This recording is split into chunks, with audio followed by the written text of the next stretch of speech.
اگر پچھلے 24 گھنٹوں میں ہونے والی اہم ڈیولپمنٹس کے بعد بھی اگر آپ کو یہ لگ رہا ہے کہ یہ نظام عمران خان کو جیل کے اندر رکھ کر عمران خان کو مائنس کر دے گا، اگر آپ کو پچھلے 24 گھنٹوں میں ہونے والی اہم ڈیولپمنٹس کے بعد بھی آپ کو یہ لگ رہا ہے کہ یہ نظام عمران خان کو جیل میں رکھ کر جو عمران خان کی محبت لوگوں کے دلوں میں ہے اس کو ختم کر دیا جائے گا، اگر آپ کو یہ لگ رہا ہے کہ یہ نظام عمران خان کو جیل میں رکھ کر عمران خان کو اقتدار سے باہر نکال دے گا، اگر آپ کو یہ لگ رہا ہے کہ یہ نظام عمران خان کو جیل میں رکھ کر اقتدار سے باہر نکال دے گا اور وہ ہار مان لے گا، تو بالکل آپ غلط سوچ رہے ہیں، ایسا بالکل بھی نہیں ہے۔ اس گھٹن ماحول میں جس طرح ایک جج نے اپنا دلیرانہ فیصلے دے کر جس طرح عدالتی نظام کو ہلا دیا اور خاص طور پر تختہ لاہور کو ہلا کر رکھ دیا ہے، اس پر بات کریں گے۔ اور آج دوسرا جناب، کل رات ایک صحافی وحید مراد کو جس طرح سے ان کے گھر سے اٹھایا گیا، جس طرح سے ان کی ساس پر تشدد کر کے، ایک بوڑھی جو ان کی ساس تھی ان پر تشدد کر کے ان کو وہاں سے جبری ان کو گرفتار کیا گیا اور ان کو لے جایا گیا، اس پر بات کریں گے۔ ناظرین کرام، پچھلے کچھ عرصے سے عمران خان کی ملاقاتوں پر پابندی لگا دی جاتی ہے، خاص طور پر پاکستان تحریک انصاف کے رہنما جو ہیں وہ عمران خان سے ملاقات نہیں کر پاتے، حتیٰ کہ عمران خان کے جو وکلا ہیں ان کی عمران خان سے ملاقات نہیں ہوتی، کیونکہ اس نظام کو یہ ڈر ہے کہ اگر عمران خان کی ان کے وکلا ان کے رہنماؤں سے ملاقات کروا دی جاتی ہے اور اگر ان کے درمیان جو ڈسکشن ہوتی ہے یا عمران خان ان کو کوئی انسٹرکشنز دیتے ہیں تو وہ انسٹرکشنز انٹرنیشنل میڈیا کی ہیڈ لائنز بن جائیں گی، تو اسی وجہ سے عمران خان کے ساتھ ان کی کوئی ملاقات نہیں کروائی جا رہی۔ اور اب جو اندر اندر گیم یہ چل رہی ہے کہ نظام کی جانب سے پاکستان تحریک انصاف کے رہنماؤں کو یہ کہا جا رہا ہے کہ آپ عمران خان سے کہیں کہ وہ ہار مان جائیں، وہ کمپرومائز کر لے، لیکن عمران خان ہے کہ وہ کمپرومائز کرنے کا نام ہی نہیں لے رہا۔ عید سے پہلے عمران خان کے لیے ایک اچھی خبر سامنے آ چکی ہے۔ اسلام آباد ہائی کورٹ کے جج جسٹس اعجاز اسحاق نے جس طرح سے اپنا دلیرانہ فیصلہ دے کر اس عدالتی نظام کو ہلایا ہے، جس طرح لاہور اقتدار لاہور جو تخت لاہور ہے اس کو ہلا کر رکھ دیا ہے، کیا ہی بات ہے۔ انہوں نے ایک حکم دیا ہے، اس پر بھی بات کریں گے۔ اور جناب، پچھلے 48 گھنٹوں میں جیسا کہ میں نے آپ کو پہلے کہا جو اہم ڈیولپمنٹس ہوئی ہیں، ان اہم ڈیولپمنٹس میں ایک ڈیولپمنٹ یہ بھی ہے کہ اب حکومت کے جو اہم وزراء ہیں انہوں نے بھی یہ کہنا شروع کر دیا ہے کہ جناب عمران خان کو جیل میں رکھ کر شہباز شریف اور نون لیگ کو خود نقصان ہو رہا ہے۔ بہت سے صحافی پہلے بھی چند ماہ میں یہ کہا، ان کی جانب سے یہ کہا جا رہا تھا کہ عمران خان کو جیل میں رکھ کر جتنی دیر یہ نظام عمران خان کو جیل میں رکھے گا اتنے ہی عمران خان کا قد بڑا ہوگا اور دوسری جانب اتنا ہی حکومت کا قد کم ہوگا۔ شہباز شریف کی حکومت اور حکومت کے اتحادیوں کے لیے سیاسی جو ان کی زمین ہے وہ تنگ ہوتی جا رہی ہے، تنگ ہوتی جائے گی۔ اور اب جناب، کل رات ندیم ملک کے پروگرام میں رانا ثناء اللہ صاحب نے برملا کہہ دیا کہ جناب یہ نظام ہم نے عمران خان کو جیل کے اندر رکھ کر اپنا ہی نقصان کیا ہے، ہمیں سیاسی طور پر جس طرح فائدہ اٹھانا چاہیے تھا ہم نے اسی طرح سیاسی فائدہ نہیں اٹھایا۔ رانا ثناء اللہ نے بھی حال ہی میں ہونے والی قومی سلامتی کمیٹی کے اجلاس کی حوالہ دیتے ہوئے کہا کہ ہمیں عمران خان کو قومی سلامتی کمیٹی کے اجلاس میں جانے کے لیے پیرول پر رہا کر دینا چاہیے تھا۔ یہ جناب رانا ثناء اللہ نے ندیم ملک کے پروگرام میں خود برملا طور پر کہا ہے، اور یہ وہ شخص بات کر رہا ہے جناب رانا ثناء اللہ وزیر اعظم کے معاون خصوصی ہیں، نون لیگ کے ایک اہم وزراء ہے یہ ان کی جانب سے کہا جا رہا ہے، اور ظاہری سی بات ہے کہ جب رانا ثناء اللہ کہہ رہے ہیں، جب نون لیگ کے اتنے بڑے رہنما کہہ رہے ہیں، تو جو ان کی سوچ ہے ظاہری بات ہے وہی نون لیگ کی سوچ ہوگی۔ اب دوسرے پوائنٹ پر آتے ہیں کہ جناب جیسا کہ رانا ثناء اللہ صاحب نے کہا کہ ہمیں عمران خان کو قومی سلامتی کمیٹی کے اجلاس میں جانے کے لیے پیرول پر رہا کر دینا چاہیے تھا۔ اب ہمیں بھی پتہ ہے، آپ کو بھی پتہ ہے، اور مجھے بھی پتہ ہے کہ یہ نظام کے پاس کتنا اختیار ہے کہ وہ عمران خان کو اندر رکھ سکے یا عمران خان کو پیرول پر رہا کر سکے۔ یہ بیچارے تو خود کٹ پتلیاں ہیں، ان سے جو کہا جاتا ہے یہ لوگ وہ کرتے ہیں، لہٰذا ان کے پاس کوئی اختیار نہیں ہے کہ یہ عمران خان کو جیل میں رکھیں یا عمران خان کو جیل سے باہر نکالیں۔ ان کے پیچھے کون ہے وہ آپ کو بھی پتہ ہے اور وہ مجھے بھی پتہ ہے۔ اسی لیے میں یہ کہتا ہوں کہ یہ نظام عمران خان کو مائنس نہیں کر سکتا۔ نظام نے عمران خان کو مائنس کرنے کے لیے تمام تر ہتھ کنڈے استعمال کر لیے ہیں، لیکن عمران خان ان سے مائنس نہیں ہوا۔ آج بھی اگر عمران خان اڈیالہ جیل میں بیٹھ کر کوئی گفتگو کرتا ہے تو وہ گفتگو انٹرنیشنل میڈیا کی ہیڈ لائنز بن جاتی ہے۔ یہاں پاکستان میں تمام تر نیوز چینلز کے ٹاک شوز پر وہی گفتگو ڈسکس ہو رہی ہوتی ہے۔ جس عمران خان کو یہ نظام مائنس کرنے چلا تھا، وہ عمران خان آگے سے اب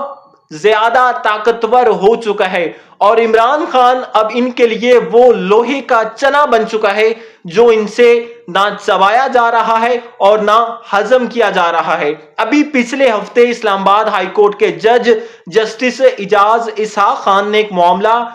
ٹیک اپ کیا ہے مشال یوسف زئی کا۔ ہائی کورٹ میں درخواست دائر کی کہ میں عمران خان کی وکیل ہوں اور مجھے عمران خان سے ملاقات، میری عمران خان سے ملاقات نہیں کروائی جا رہی۔ یہ جسٹس اعجاز اسحاق خان کے پاس معاملہ گیا تو جسٹس اعجاز اسحاق نے اس کا حکم دیا کہ جناب مشال یوسف زئی کی عمران خان سے ملاقات کروائی جائے،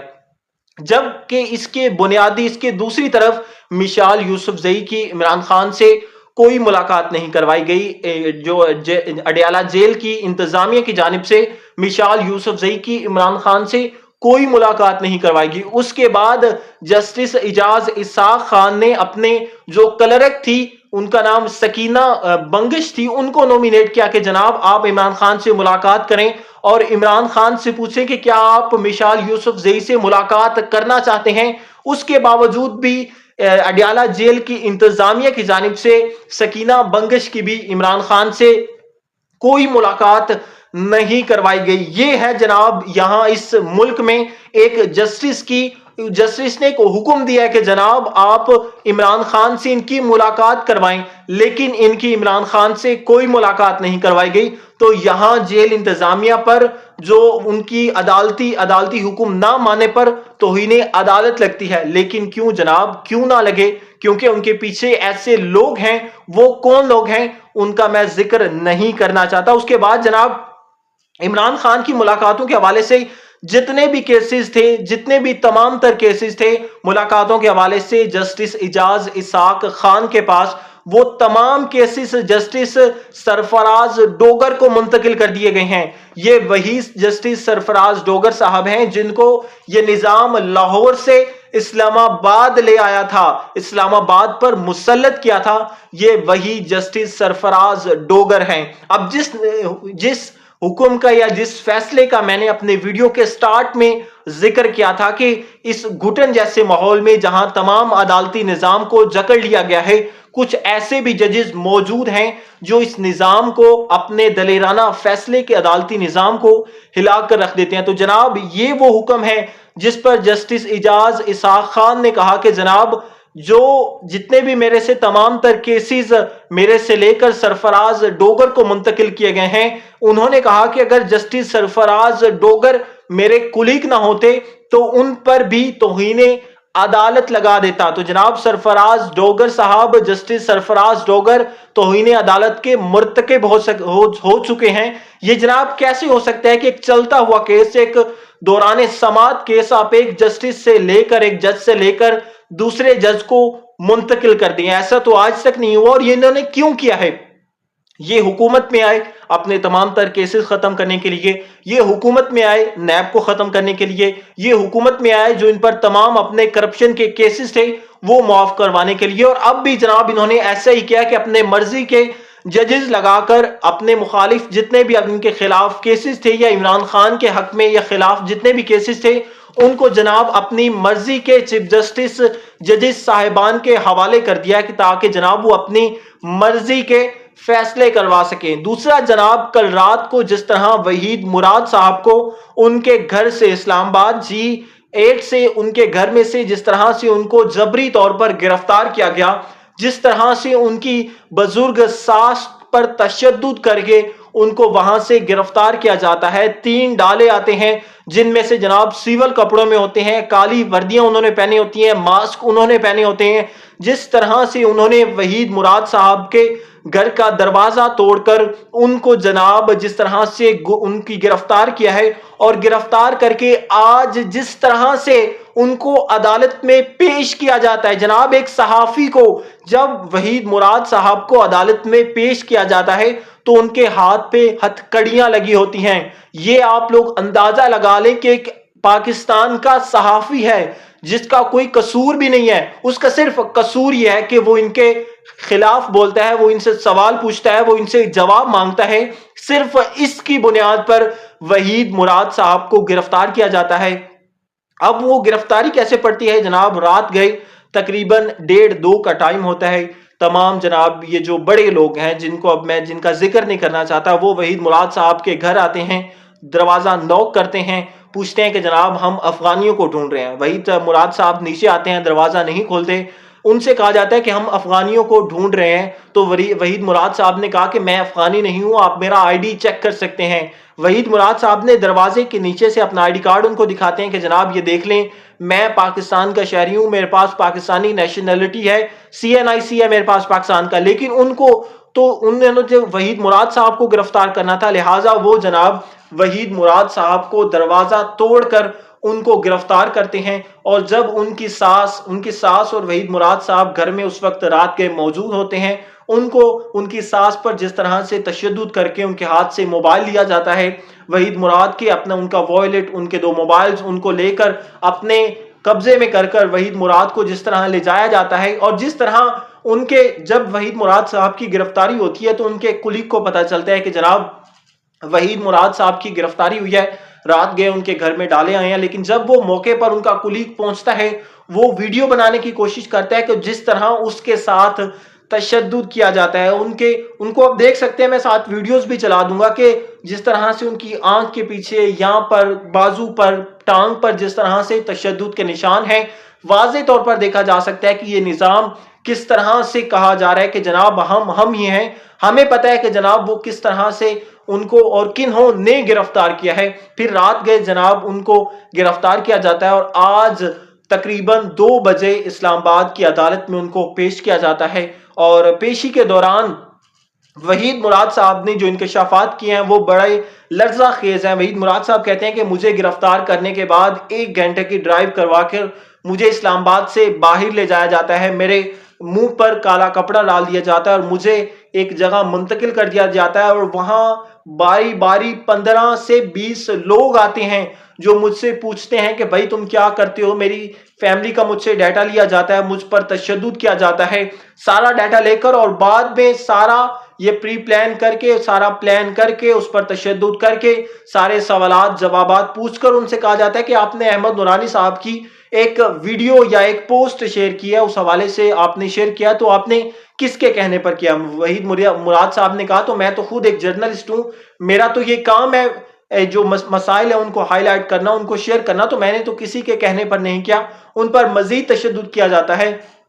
اور بعد میں سارا معاملہ کرنے کے بعد وحید مراد صاحب کے 10 انگلیوں کے فنگر پرنٹ ایک سادہ کاغذ پر لیے جاتے ہیں۔ یہ وحید مراد صاحب کا آج عدالت میں جو صحافیوں سے انہوں نے گفتگو کی یا جو انہوں نے عدالت کو بتایا، یہ وہ ساری کارروائی میں آپ کو بتا رہا ہوں۔ اور جس طرح سے اب آپ لوگ اندازہ لگا لیں کہ جب وحید مراد صاحب کو عدالت میں پیش کیا جاتا ہے، ان کو ہتھکڑیاں لگی ہوتی ہیں اور ان کو لے جایا جاتا ہے، اور جب واپس لے جایا جاتا ہے، آپ لوگ اندازہ لگا لیں کہ ایک پاکستان میں آزادی رائے کا سب کو حق ہے کہ اپنی ہر بندہ آزادانہ طور پر اپنی رائے دے سکتا ہے، لیکن جس طرح سے انہوں نے جنگل کا قانون بنا دیا ہے، کوئی بھی شخص ان کے خلاف بول نہیں سکتا۔ جو بھی شخص ان کے خلاف بولتا ہے، جو بھی شخص ان سے سوال پوچھتا ہے، جو بھی شخص ان سے جواب مانگتا ہے، اس کو یہ اٹھا لیتے ہیں، اور اٹھاتے پہلے ہیں اور بتاتے بعد میں کہ جناب ہم نے آپ کو اس وجہ سے اٹھایا، اور وہ اپنی مرضی سے انہوں نے بنا دیتے ہیں بیان کہ جناب ہم نے آپ کو اس وجہ سے اٹھایا ہے۔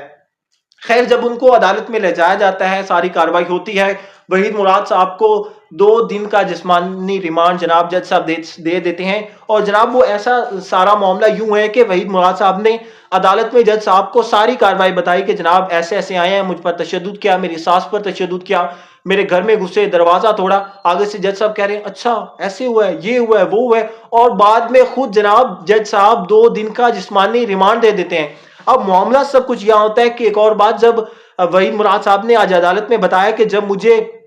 یہاں سے گرفتار کر کے 1 گھنٹے کی ڈرائیو پر اسلام آباد سے باہر لے گئے، اور جہاں مجھ پر تشدد کرتے رہے اور سارا رات مجھ پر اپنے پاس رکھا، اپنی کسٹڈی میں رکھا ایجنسیوں والوں نے، اور مجھے عدالت میں پیش ہونے سے تقریباً 20 منٹ پہلے FIA والوں کو دیا جاتا ہے، اور ان سے کہا جاتا ہے کہ جناب یہ آپ نے معاملہ ہے اور یہ آپ نے ٹیک اپ کرنا ہے، یہ سارا جو ہم نے گند کیا ہے یا جو ہم نے سارا معاملہ کیا اس کو آپ نے اب لیڈ کرنا ہے، اور اب ساری ذمہ داری خود پر لینی ہے۔ نہ تو جب وحید مراد صاحب کو گرفتار کیا جاتا ہے، نہ ان کے ساتھ کوئی پولیس والا ہوتا ہے، نہ کوئی،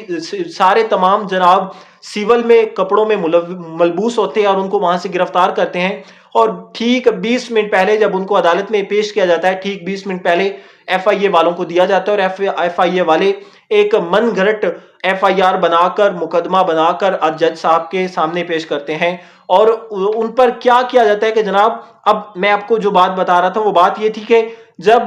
جو وحید مراد صاحب کو عدالت سے باہر لے جایا جاتا ہے کہ اب ہر بندے کا اگر آپ پر کوئی مقدمہ ہوتا ہے تو آرٹیکل 10A کے مطابق آپ آزادانہ طور پر اس کو ٹیک اپ کر سکتے ہیں، اس کے خلاف مقدمہ لڑ سکتے ہیں، آپ اپنا وکیل کر سکتے ہیں، اور وہ سارا معاملہ چلے گا، سارا کیس چلے گا۔ جب وحید مراد صاحب کو عدالت سے باہر لے جایا جاتا ہے تو ان کے جو وکیل ہیں، ان سے وکیل جب ان سے وکالت نامے پر دستخط کروانے کی کوشش کرتے ہیں تو جناب وہاں پر موجود جو سول ہے یا پولیس، اسلام آباد پولیس، جتنے بھی FIA والے تھے، وہ جناب ان کو گرفتار ہی، ان کو سائن ہی نہیں ان کو کرنے دیتے۔ وہ کیوں نہیں کرنے دیتے اس بات کا مجھے نہیں پتا۔ وہاں خیر ان کے جو 2 وکلا تھے، جو ان کے 2 وکلا تھی، انہوں نے زور زبردستی کے ساتھ وحید مراد صاحب سے سگنیچر کروائے ہیں، وہ ساتھ میں ویڈیوز بھی لگا دوں گا، زور زبردستی کے ساتھ وکالت نامے پر سگنیچر کروائے ہیں۔ ان پر بھی تشدد کیا، جب ان پر وکالت نامے پر سگنیچر کروانے لگے تو ان کے جو 2 وکلا تھے ان پر بھی تشدد کیا گیا، مطلب ان کو بھی چپیڑے یا مکے شکے لگ گئے اس ہجوم میں جب وہ وکالت نامے پر دستخط کروانے لگے۔ اسلام آباد اس کے بعد اب میں آپ کو بتاتے چلوں کہ وحید مراد صاحب پر الزام یہ ہے کہ انہوں نے پاکستان BLA جو ہے BLA جماعت اس کو سپورٹ کیا ہے اور پاکستان ریاست کے مخالف پروپوگنڈا کیا، ان کے خلاف پیکا ایکٹ کی بنیاد پر ان کے خلاف ایک مقدمہ درج کیا گیا ہے۔ تو یہ میں کہتا ہوں، میں جب پیکا ایکٹ یہ بنا تھا تو میں نے تو تب ہی کہا تھا کہ یہ پیکا ایکٹ صرف صحافیوں کی زبان بندی کے لیے لگایا جا رہا ہے، یہ پیکا ایکٹ صرف جو صحافی ان کے خلاف بولتے ہیں ان کی زبان بند کرنے کے لیے کروایا جا رہا ہے۔ اب خیر انہوں نے تمام وحید مراد صاحب کے تمام موبائل فونز، ان کے والیٹ، ان کے کلیگ جو موقع پر پہنچے، جو ویڈیو بنانے کی کوشش کر رہے تھے، ان کے 2 موبائل، ان کا والیٹ، ان کا بیگ، انہوں نے تمام چیزیں اپنے قبضے میں کر لی ہیں۔ اور اب دیکھنا یہ ہے کہ اور وحید مراد صاحب کو 2 دن کا جسمانی ریمانڈ عدالت کی جانب سے دے دیا گیا ہے۔ اب دیکھنا یہ ہے کہ 2 دن بعد دوبارہ وحید مراد صاحب کو عدالت میں پیش کیا جاتا ہے تو کیا معاملہ ہوتا ہے۔ اسی کے ساتھ اجازت، ملتے ہیں نیکسٹ ویلاگ میں، تب تک اللہ حافظ۔